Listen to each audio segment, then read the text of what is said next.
Yan, nag-walking po ako ngayon. Nag-exercise dahil mamaya may pasok tayo panggabi. Okay. So, sagutin ko lang yung mga katanungan na bakit Forex yung magandang negosyo o pagkakitaan. Unang-una, kaya Forex yung ating pinopokus ngayon at binabahagi sa mga kapwa nating OFW at sa mga kababayan nating Pilipinas. Kasi legit siya. Okay? Globally, ang market niya, 7.5 trillion daily yung kanyang tinetrade. Since World War II pa siya nagsimula, so matagal na. Ang Forex po dati kasi, parang sa mayayaman lang. Kasi kailangan mo dyan ng physical store, kailangan mo dyan ng office, di ba? At malaking kapital. Ngayon, dahil nga digital era na tayo ngayon, ang Forex pwede mo nang gawin kahit nasa bahay ka lang. Gamit yung cellphone mo, laptop mo, tab mo, kaya computer. So, siyempre, yan yung ginagamit natin, yung MetaTrader 5. Lahat naman, di ba? MetaTrader 4, MetaTrader 5. At may mga broker tayo. Yung mga broker natin is legit broker. Lahat naman may broker eh. Even sa stocks, cryptocurrency, and forex trading. Kasi lahat po yan trading. May mga broker po talaga yan.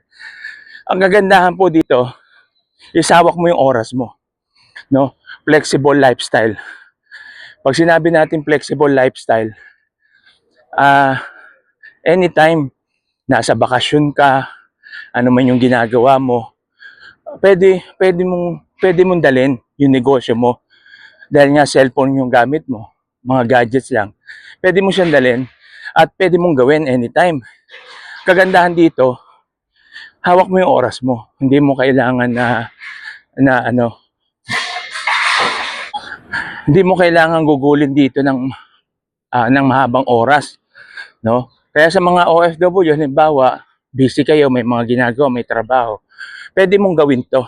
Kaya nga ito yung dahilan kung bakit po kami may ginagawang mga yung Forex free Zoom webinar training, dahil para kahit paano makatulong tayo sa mga kababayan nating OFW na nangarap mag-abroad ngayon, nangangarap na mag-for good, hindi alam kung paano yung gagawin, paano sisimulan, pag-uwi sa Pilipinas, ano yung pagkakakitaan. Although, marami naman po tayong pwedeng pagkakitaan. Kaso, ang nagiging problema lagi is malalaki ang kapital.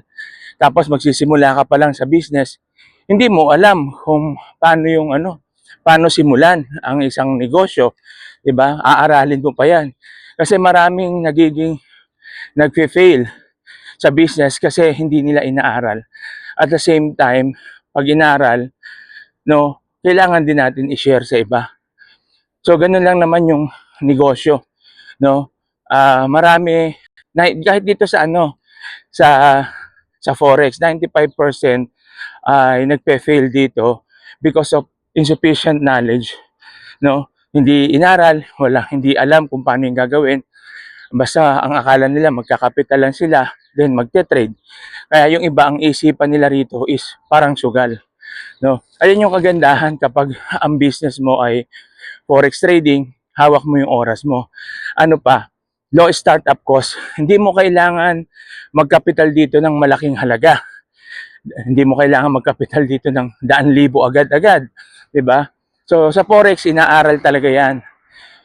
Bukod dun sa mga trainings, dapat meron naman tayong demo account, no? Dapat nagpa-practice ka lagi, daily. At syempre yung trading rules, huwag nating kakalimutan 'yan. Okay? So mahalaga yung mga yan para matutunan natin talaga na kumita sa pagtitrade, maging profitable tayo, consistent, no, maging consistent tayo sa pagkita rito. So, yan yung kagandahan po dito sa forex trading. Ano pa? Hindi mo kailangan dito ng mahabang experience. Only experience needed.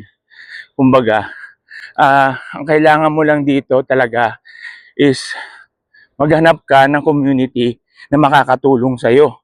May mentor, may matatanungan ka, tapos nagkakandak ng training. Kasi marami po dyan na may mga nagtitrade din, nag-aalok din na mag-join kayo sa community nila. Pero sa totoo lang, hindi naman sila natututo, 'di ba?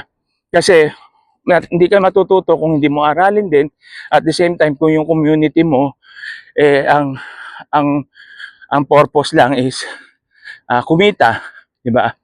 Kaya dito po sa community namin, kung kayo po ay magjo-join sa community, free naman po yan, no? Walang bayad yung pagjo-join sa community namin.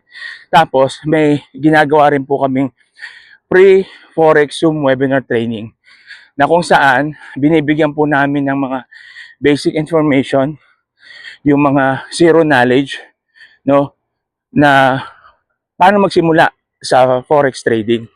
At syempre, from zero to profitable trader, yung mga gusto natin na ma-develop dito.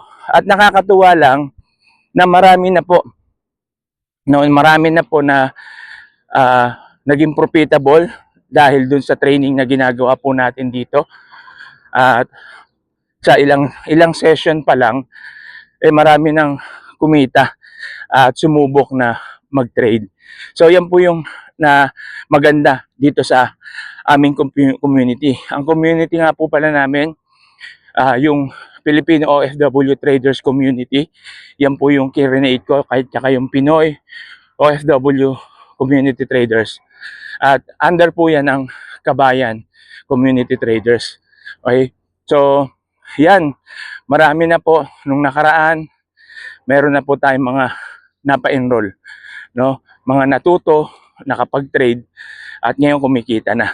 Kaya kung gusto niyo pong kumita rin at matuto, siyempre kailangan matuto muna. Kung gusto niyo munang matuto sa pagte-trade, na kung saan isang buwan lang, magbigay ka lang sa sarili mo ng isang buwan. Abayogin na natin 1 hanggang 1 month to 3 months. Bigyan mo yung sarili mo. At pag natutunan mo to, ito yung tandaan nyo: lifetime skill, lifetime knowledge, lifetime business. Okay? Ito po muli si Coach Jimmy Adili Gonzalez po, yung sa aking Facebook account. Paki-add nyo na lang po ako at paki-message, no, na para maisama ko kayo doon sa aming community. Okay? So, thank you po and God bless.